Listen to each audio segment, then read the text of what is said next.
Hey guys, welcome back to the channel, Chris here. In today's video I thought we'd check out a few tips on how you can speed up your workflow in Logic. Let's get into it.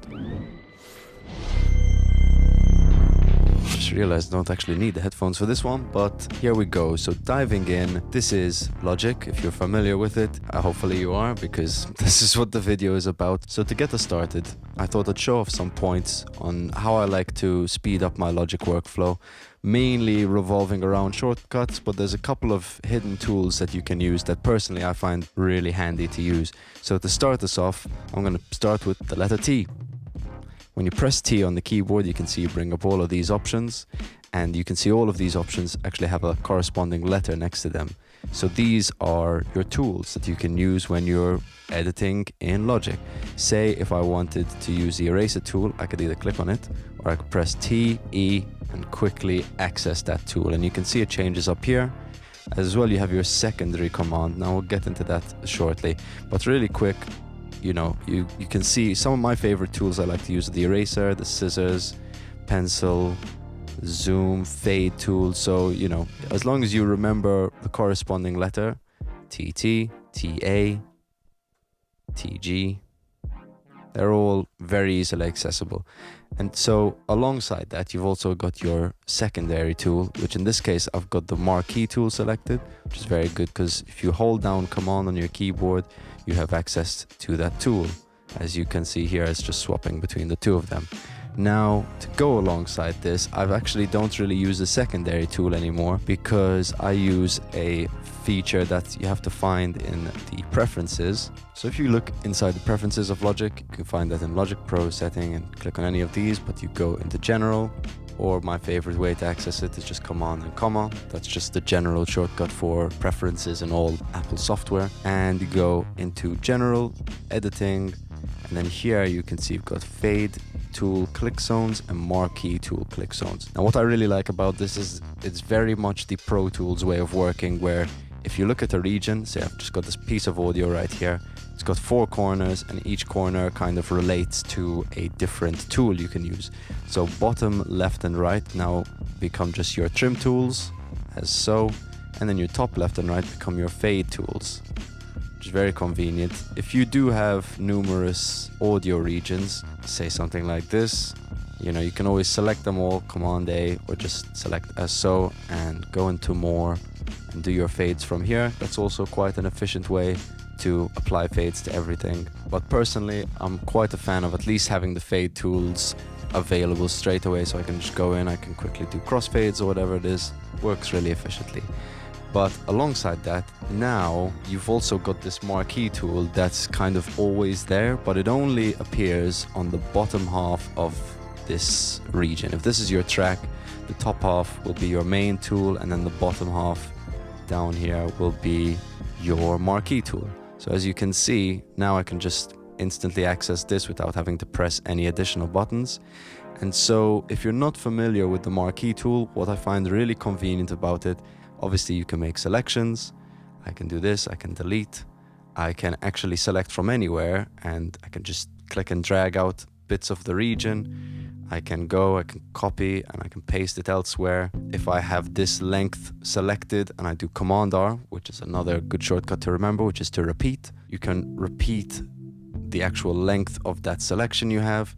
And then again, one of my favorite features about the Marquee tool is it allows you to play from anywhere in the region, as opposed to if you are just, you know, playing, it would normally just stop from where you left off. So it is quite convenient to just quickly be able to click and play from anywhere in the project. That I find super convenient. Even if you have a loop selected, like so, the loop is always going to start from the beginning, no matter where I have it clicked, unless I have the Marquee tool and I click here, then again, it's always going to play from where I've clicked. And bear in mind, if you have made a selection like so, it's only going to play that selection and then it will stop.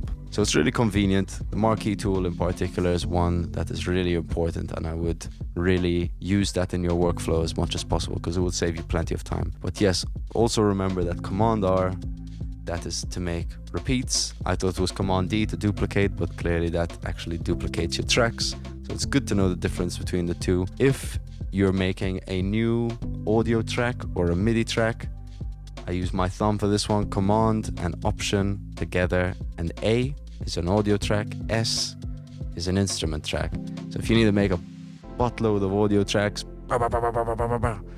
and you can see I've actually got it set up in my preferences that they automatically assign colors, which is quite nice. So if you go into your preferences, Command comma, quick and easy, go into display, tracks, and here you can see you can auto assign colors 96 to 24. You can do that for your markers as well, which is quite nice. So if I take off the loop, just make a couple of markers, you can see every marker is gonna have a new color, which just makes it pretty, I guess, that's all. But it's nice to have that there, I would say. So when you're working with MIDI, this I find quite important. I'm just gonna create a MIDI track, slap an instrument on there, any old instrument, boom. I might actually need to get the headphones on for this. All right, so I've got this instrument, right? Got my synth. I'm gonna draw in some MIDI. So I'm gonna create a MIDI region, click in there, draw some notes. If I hold Command, you can see I've got my secondary tool, so I've got that as the pencil tool, so I can quickly draw in some MIDI notes.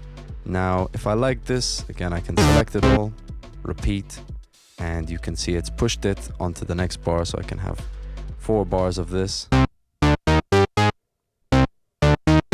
Whatever it may be. But one thing I find quite useful is being able to know how to transform MIDI, in the sense if I select it all with Command A, I know that Option, Shift and Up is an octave up, or down is an octave down, which is very convenient. I can do Shift and then the bracket that's sliding to the left next to the Enter button. I can force legato, and that just makes all the notes snap to their kind of maximum length before the next note,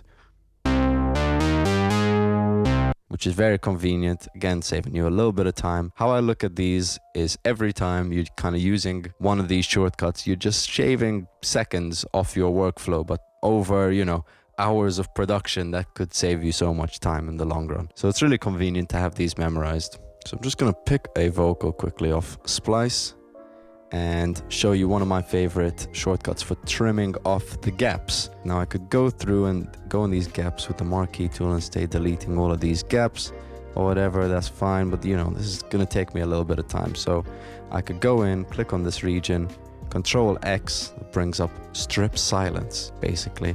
And so this is a very convenient way to just go in and trim off all of the gaps.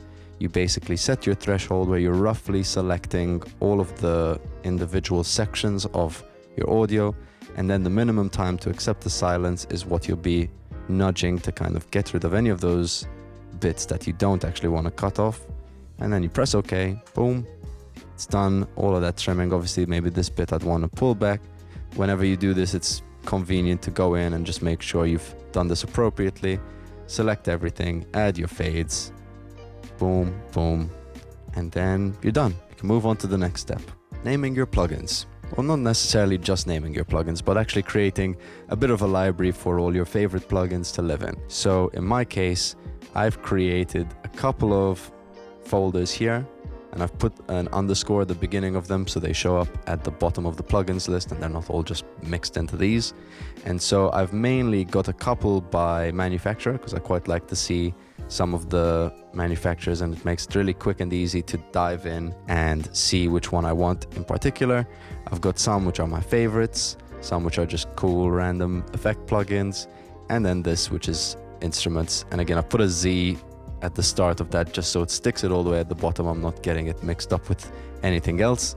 And then I've just gone through and put them all in like that. So to do that, you go into Logic Pro, Settings, and then Plugin Manager, boom. And so here you've got the option to create folders. I can go in, more cool stuff, and I can go in, select some plugins, and it's as simple as just dragging it into the folder, and then you just fill up the folder with your favorite plugins. Now, bearing that in mind, I've actually gone through and taken some of my favorite plugins and put them into some of the kind of preset Logic folders, which again just saves me a little bit of time when I'm looking for something. In utility, I've got stuff like SonarWorks or Soothe. In pitch, there's like auto tune, maybe any type of pitch correction or modulation, stuff like that.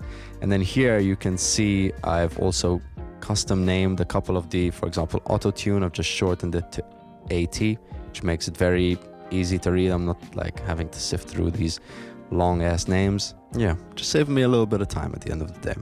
That's basically it for today. This was a bit of a short one. I just kind of wanted to make something slightly different. We're working in Logic today, which is not our usual software, but I figured might as well open the doors for other people to come and enjoy these videos.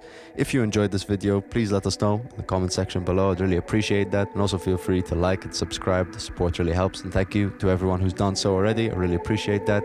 Once again, I've been Chris Vella. I'll see you in the next one.